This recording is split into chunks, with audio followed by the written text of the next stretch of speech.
நீங்கள் இல்லாத நாளை எப்படி இருக்கும் தெரியுமா? உங்கள் வீட்டு கடிகாரம் எப்போதும் போல நேரத்தை காட்டிக் கொண்டிருக்கும். விரும்பியவர்களுக்கு அதிர்ச்சியாக இருக்கும், விரும்பாதவர்களுக்கு மகிழ்ச்சியாக இருக்கும். அழுகைகளுக்கு மத்தியில் சில நமட்டு சிரிப்புகளும் உதிர்க்கும். உங்களுடைய நிறை குறைகள் எல்லாம் மற்றவர்கள் காதில் விழாதபடி பறை பார்த்து கொள்ளும்.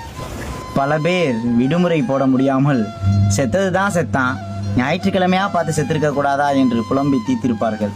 அவசரமாய் வந்தவர்கள் கேட்டுக்கொண்டிருப்பார்கள் எப்ப எடுக்க போறாங்க என்று. உங்களோடு கூடி குழாவியவர்கள் எல்லாம் இவ்வளவு தூரம் போக வேண்டுமா என்று கடைசி யாத்திரையை கூட தவிர்த்திருப்பார்கள்.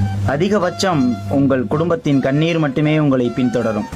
யார் வந்தாலும் வராவிட்டாலும் நீங்கள் குறித்த நேரத்தில் மயானத்தை அடைந்திருப்பீர்கள்.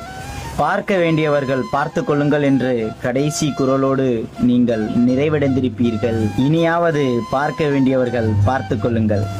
செந்தமிழ் சீனி என்னமா எழுதியிருக்காப்புல மனுஷன் வேற மாதிரி.